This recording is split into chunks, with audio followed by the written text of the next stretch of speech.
Hola, bienvenidos a todos. Vamos a hacer el repaso del módulo 7 del curso PAI, que vamos a hablar sobre bioseguridad. Mi nombre es Nadia Sosa, soy licenciada en enfermería, pertenezco al departamento científico de vacunar y también soy miembro de la SABE. En este módulo vamos a hacer un repaso de todo lo que vieron o lo que van a ver, de las cosas más puntuales. Vamos a hacer el repaso del manejo de residuos patogénicos, la clasificación de estos residuos, las incidencias que pueden haber en la administración de las vacunas, un repaso de shock anafiláctico y cuáles son los errores más comunes en la administración de vacunas. Primero vamos a definir lo que es bioseguridad.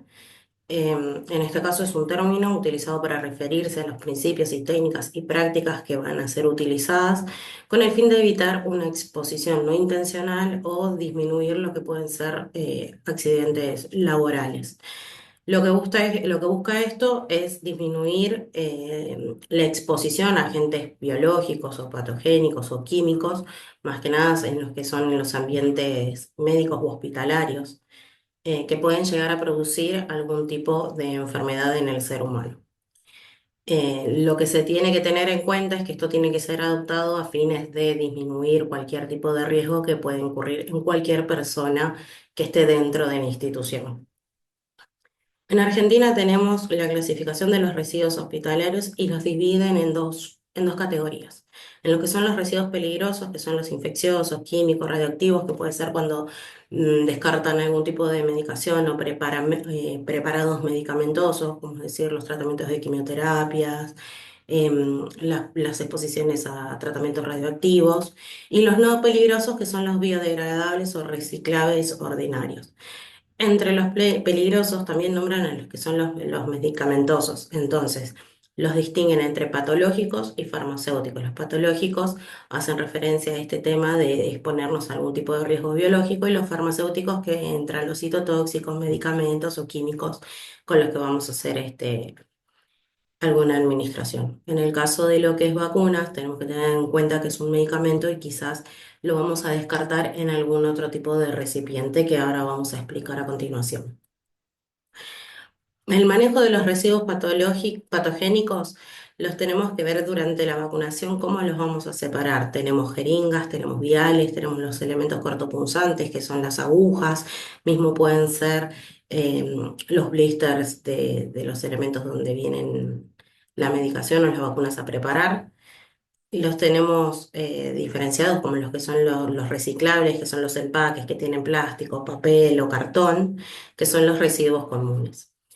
Todos debemos separarlos de alguna manera y cada centro, cada lugar o institución va a tener definido la separación de los mismos. Entonces, nosotros cuando estemos en algún centro, hospital, entidad donde ejerzamos la profesión o la actividad de algún tipo de acto médico, debemos saber cómo vamos a descartar los elementos utilizados. Es de buena práctica conocer el color de las bolsas, el tipo de, perdón, de recipiente donde van a descartar los elementos.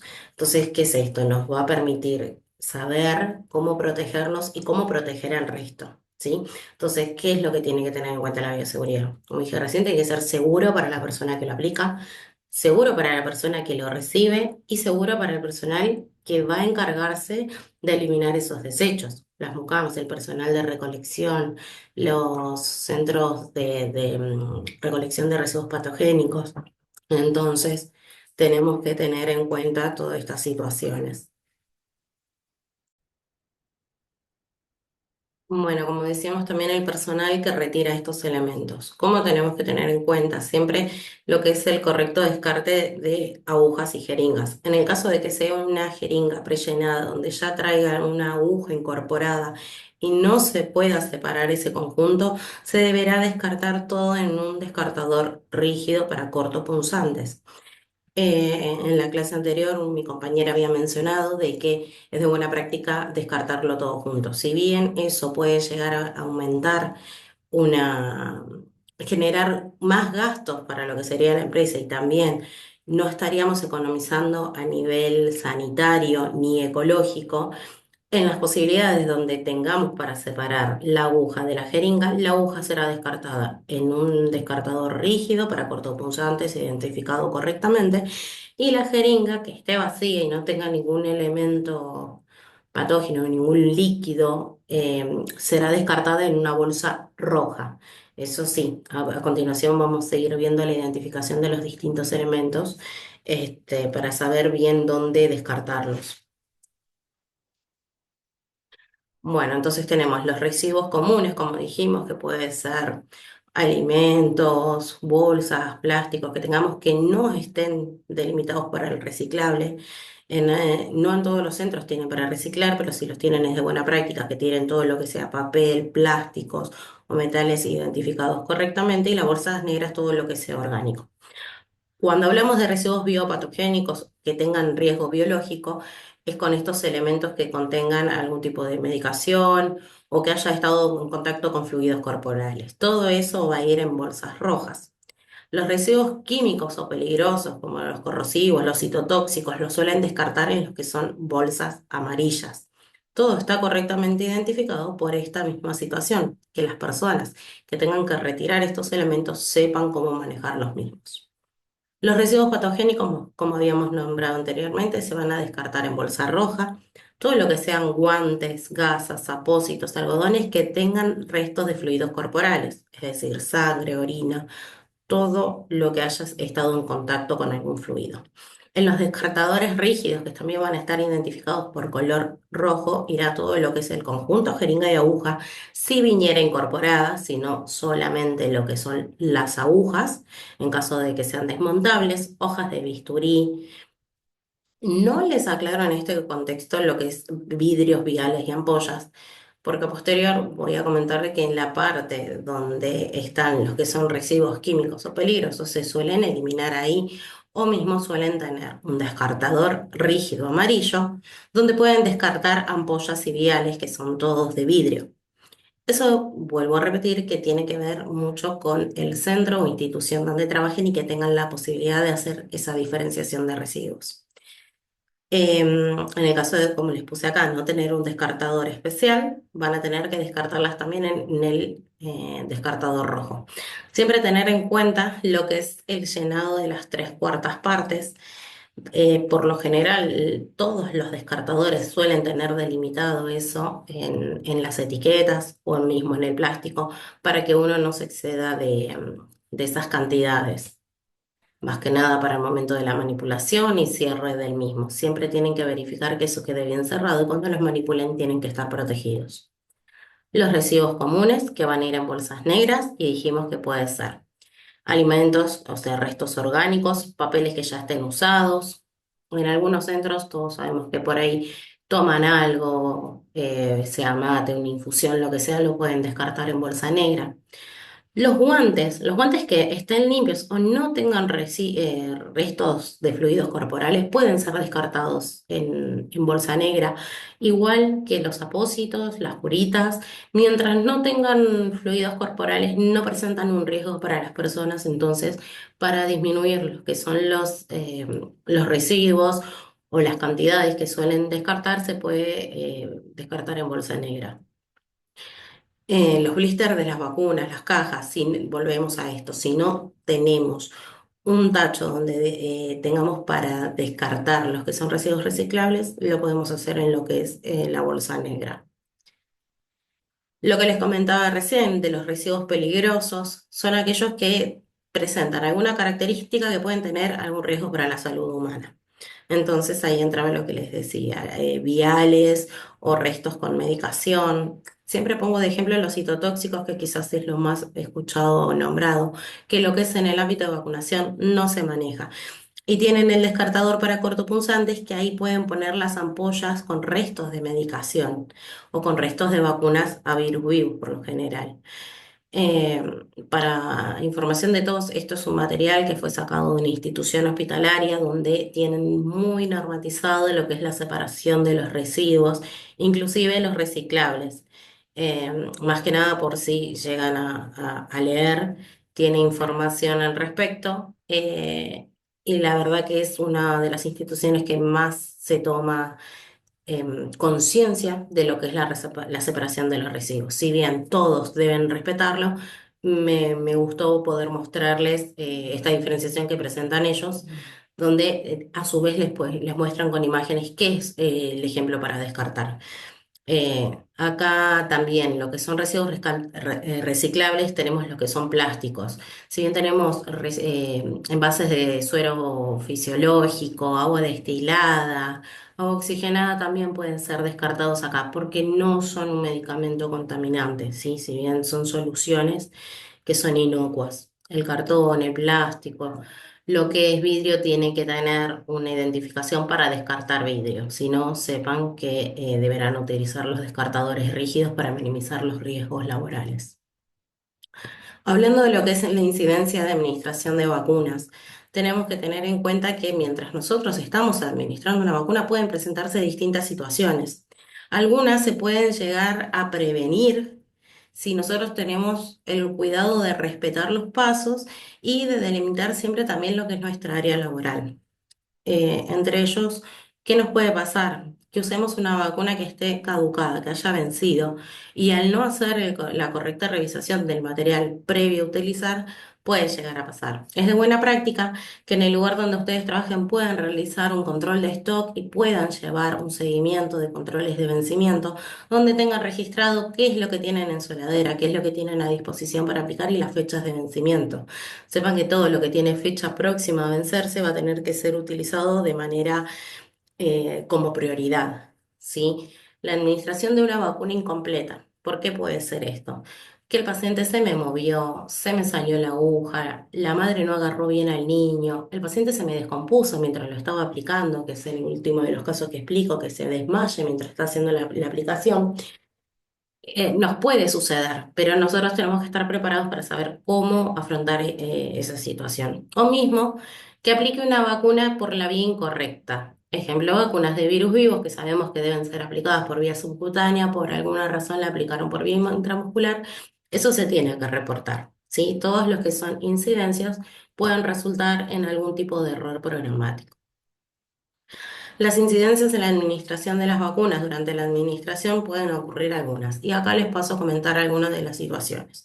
Uno era la desconexión de la aguja de la jeringa, que se puede salir por el movimiento brusco de un niño. Cuando los padres no saben sostenerlo, contener al niño, puede pasar que en el movimiento, si uno como profesional no sujeta bien el sitio de aplicación, que tengamos pérdida de la dosis. Uno no puede saber a ciencia cierta si fue una dosis completa, si fue la mitad de la dosis, cuánto ingresó. Entonces uno tiene que tratar de asegurarse de explicarle al padre que nos tiene que ayudar con el acto de vacunación y cómo sostenerlo. ¿Sí? Entonces, previo a hacer la aplicación hay que explicarle al adulto que esté acompañando cómo sostener al niño y ustedes asegurarse también de poder sostener el sitio de aplicación junto a la vacuna que van a aplicar. Otra de las cosas es, previo a aplicar a las vacunas, verificar que esté bien conectado lo que es la aguja a la jeringa. Verificar todo lo que sería el pegote, el cono de la aguja que esté en estado para que cuando uno vaya a hacer la aplicación no suceda eso en el momento. Acá abajo les ponemos que se recomienda inyectar rápidamente sin aspiración. Las vacunas no necesitan ser aspiradas para ser aplicadas, siempre y cuando sea en lo que es deltoides. Em, Aclaro esto porque en algunos de los materiales que habrán visto tenemos la aplicación de vacunas de gamma globulina y las vacunas de gamma no son vacunas, son gamma globulinas que son administradas por vía intramuscular profunda en el glúteo. En esos casos sí tenemos que tener cuidado y tenemos que ser criteriosos con el sitio de aplicación. La situación 2, que un paciente me vomite la vacuna. En este caso, actualmente la única vacuna que tenemos por vía oral es la vacuna de rotavirus. La vacuna de rotavirus es una vacuna de rápida de absorción que se absorbe todo en lo que son las mucosas internas. Entonces, si el paciente yo le logro administrar la vacuna, 5, 10 minutos después tiene una pequeña regurgitación, no es signo de que sea necesario volver a administrar esta vacuna. Es una vacuna que no se necesita repetir. En todo caso, deberá quedar a consideración del pediatra si requiere hacer una nueva aplicación, pero no es una vacuna que necesite algún tipo de revacunación por pérdida. Y en el desmayo, mientras se administran las vacunas, sucede por lo general en adolescentes o niños pequeños que vienen con mucha ansiedad. En estos casos hay que avisar lo que se va a hacer, tratar de conseguir una camilla, tener un lugar donde yo pueda estar segura aplicándolo y que si el paciente se descompensa, lo podamos recostar. Otras de las situaciones que podemos evitar es verificar qué es lo que estoy por aplicar antes de aplicarlo. Cuando uno va a abrir una caja, tiene que revisar el envoltorio, tiene que revisar el contenido dentro, las características de la medicación de la vacuna que voy a administrar, si el líquido es claro, si encuentro partículas, si no estuvo de acuerdo a la temperatura en las cuales se conservan las vacunas. Si encuentro una caja que está vulnerada, un blister que está vulnerado, o bien me encuentro que el blister está cerrado, pero dentro tiene la jeringa que se encuentra rota. Esto es algo que se tiene que reportar, ¿sí? Eh, ¿A dónde vamos a reportar? Por lo general se los piden los laboratorios. Es de buena práctica también, como os decía antes, que tengamos procedimientos orientados a mejorar la práctica vacunal. Eh, Pensar que el paciente que voy a recibir quizás no es de manual y tengamos que adaptarnos. Como les digo, un paciente que tiende o que refiere que con las agujas se desmaya, yo ya tengo que buscar una superficie donde lo pueda vacunar, dícese una camilla, un sillón, porque sabemos que puede ocurrir la situación del desmayo y prevenir las reacciones posteriores que a una caída puede ser tranquilamente algún golpe. El error en la administración de las vacunas puede ocurrir, no es lo esperado, pero pueden definirse por distintos errores. Algunos son frecuentes y otras veces puede ser que tengan consecuencias o que no las tengan. ¿Qué puede pasar? Puede reducir la eficacia de las vacunas, puede disminuir lo que es la protección o directamente dejarlo sin protección para las enfermedades que están previniendo esas vacunas. El primer error es que la persona que prescribe o quizás el paciente que se acerca a solicitar la vacuna según la edad no recibe una vacuna que no le corresponde, ¿sí? Voy a poner un ejemplo donde tengo un paciente de 2 años que viene con una orden médica de rotavirus. Uno debe saber que la vacuna de rotavirus no la puede aplicar después de las 24 o de las 32 semanas, dependiendo de la marca comercial con la que se trabaje, y un niño de 2 años no la puede recibir. Entonces, ahí es donde tendríamos que evitar este error. ¿Cómo? Conociendo si realmente el paciente la puede recibir. Otro error que puede llegar a suceder es el intervalo, que ahí vamos a lo que es la planificación de la pauta vacunal.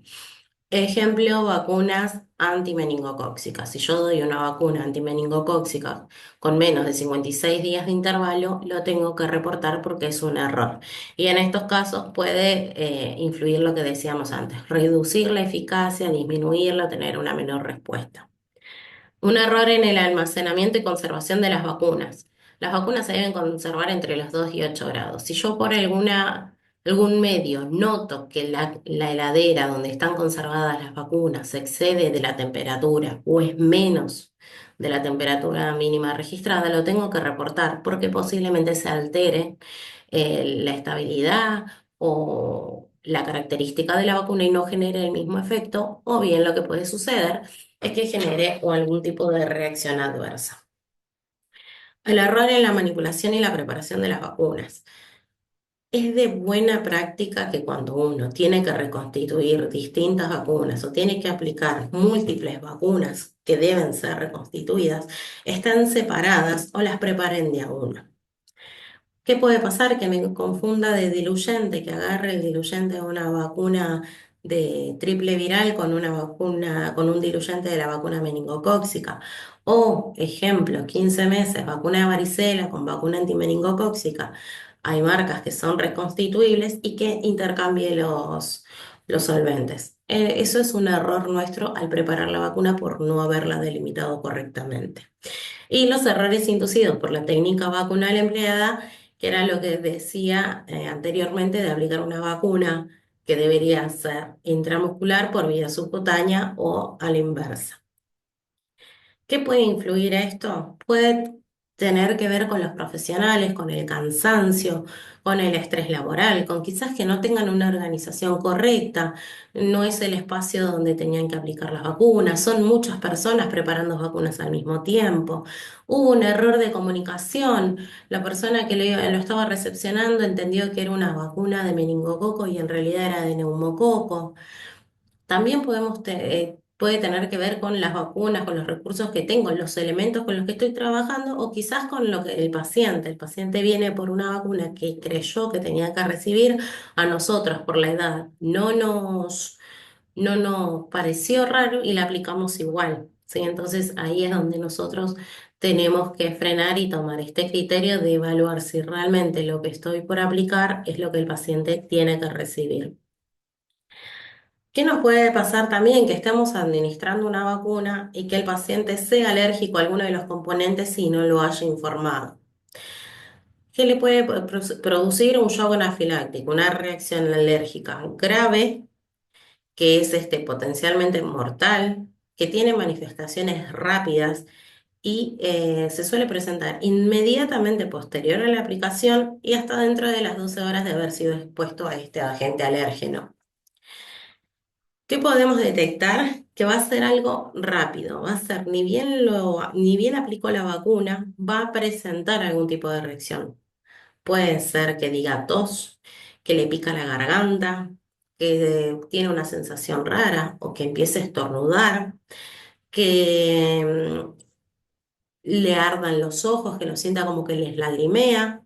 Puede comenzar a tener inflamación de la lengua o incapacidad para tragar, inflamación de, perdón, inflamación de lo que serían los ojos, todo periorbital, dificultad respiratoria, urticaria, puede llegar a tener un rash inmediato. Entonces, ¿qué tenemos que hacer? Evaluar los signos y síntomas de este paciente. Cuando tenga comprometido más de un sistema, tenemos que pensar en la anafilaxia. Entonces, ¿cómo vamos a proceder? Primero vamos a activar el sistema de alerta médica. Van a llamar al SAME, si están dentro de una institución, se van a manejar con los códigos de cada institución, van a llamar a un médico que los pueda venir a asistir. Si tienen algún tipo de asistencia médica externa, van a llamar a lo que sería emergencias médicas, ayudar, acudir. Tienen distintas empresas que pueden estar dentro de lo que se llama ambiente controlado. Entonces, una vez que activan el sistema de alerta, ustedes van a tener que revisar al paciente, colocarlo en decúbito supino, tomarle la tensión arterial, auscultarlo, tomar la frecuencia cardíaca, si está consciente que nos responda, qué es lo que siente, qué síntomas tiene, y vamos a evaluar. Si es una anafilaxia, realmente no hay mucho que evaluar cuando uno ya sabe que escucha una sibilancia, que está comprometido lo que es el sistema respiratorio. Refiere que le pica la garganta, que tiene una molestia en la lengua. Y a su vez yo veo que tiene los ojos irritados o se está rascando otras partes del cuerpo y a mí ya me tiene que sonar a que esto es un principio de anafilaxia. No hay que dejar pasar el tiempo, ¿sí? Vamos a administrar adrenalina. Se calcula que es 0,01 miligramos por kilo por dosis. Se aplica por vía intramuscular. Por lo general en la parte lateral del muslo, que sería el vasto externo, o bien donde puedan administrárselo al paciente, en cualquier parte, en cualquier músculo, por así decirlo. Se puede repetir cada 5 o 10 minutos si fuese necesario. También tienen que perder el miedo a lo que es la adrenalina. Si uno detecta que es una reacción anafiláctica, no le van a hacer mal, es una medicación que realmente va a necesitar y que le pueden salvar la vida. También cuando uno se contacta con lo que es el sistema de emergencia, de alerta, cuando uno avisa la situación que tienen, suelen como guiarlos y decirles, bueno, decime qué síntomas tiene, te puedo decir con qué lo podés ayudar. O también pueden decir, yo tengo adrenalina en mi centro, tengo corticoides, tengo dexametasona, tengo hidrocortisona, ¿con qué puedo ayudar al paciente? Hay gente que por ahí ya tiene una tendencia a ser alergia y quizás la asistencia médica está cerca y dice, bueno, dale un corticoide, dale una dexametasona, dale una hidrocortisona que estamos en camino y cuando llegamos lo evaluamos. Eso es todo en un mundo donde nos contesten rápido, donde podamos abordar rápido al paciente. Si no, administramos la adrenalina hasta que pueda venir algún médico y pueda resolver la situación. Pero mientras tanto, nosotros seguimos atendiendo al paciente, controlándolo, y si tenemos la posibilidad de poder administrarle oxígeno y nosotros sentimos de que la respiración, todo lo que es el sistema respiratorio se encuentra comprometido, le vamos a administrar oxígeno. No hace falta de que tengan grandes aparatos, si tienen un tubo de oxígeno y una máscara, lo pueden administrar libremente. No lo van a ayudar, no lo van a perjudicar, sino que al contrario, van a ayudar a que respire mejor.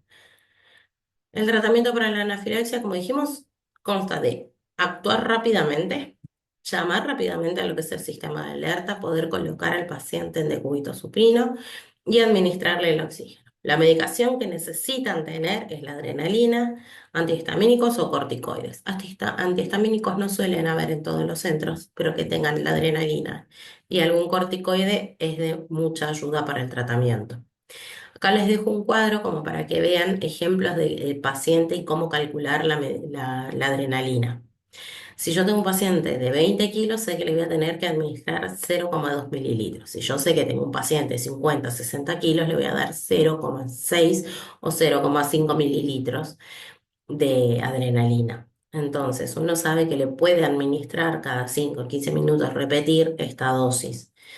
Em, Como les dije, la vamos a administrar en la parte lateral y lo pueden repetir si fuese necesario. ¿Cuál es el error más común en el tratamiento de de la anafilaxia o la prevención? Uno es no querer administrar la adrenalina por miedo a que el paciente tenga alguna reacción posterior. Y la realidad es que no va a suceder, le están haciendo un bien y cuando llegue al médico en todo caso será trasladado y será monitorizado el paciente. Tengan en cuenta que los pacientes que hacen algún tipo de reacción anafiláctica necesitan después quedar monitoreados por al menos 8 horas para saber si tienen otro episodio y a su vez también para poder administrarle la medicación necesaria. Porque nosotros lo que hacemos es solucionar el problema del momento. Y cuando trasladan al paciente, lo revisan, lo estabilizan, quizás necesita algún tratamiento posterior para que no vuelva a presentar otro caso igual o, ¿cómo decirlo? Eh, Otra reacción posterior, porque puede ser repetida. Los casos mortales son porque uno no procede, porque uno no brinda el primer auxilio o porque lo trata tardíamente. Entonces, para el paciente es peor que yo no le administre la adrenalina a que tenga alguna reacción posterior. ¿Sí? Entonces, no hay que confiarse, hay que saber cómo proceder y tratar de capacitarse continuamente, tratar de tener un protocolo para poder abordar estas situaciones. Eh, para las personas que realmente no son atendidas en tiempo y forma puede ser mortal. Así que bueno, esto es básicamente los datos como para que vayan repasando de los del módulo y cualquier duda o consulta lo pueden dejar en el foro. Esto es más que nada un repaso y bueno, estamos a disposición y nos vemos para los próximos módulos. Hasta luego.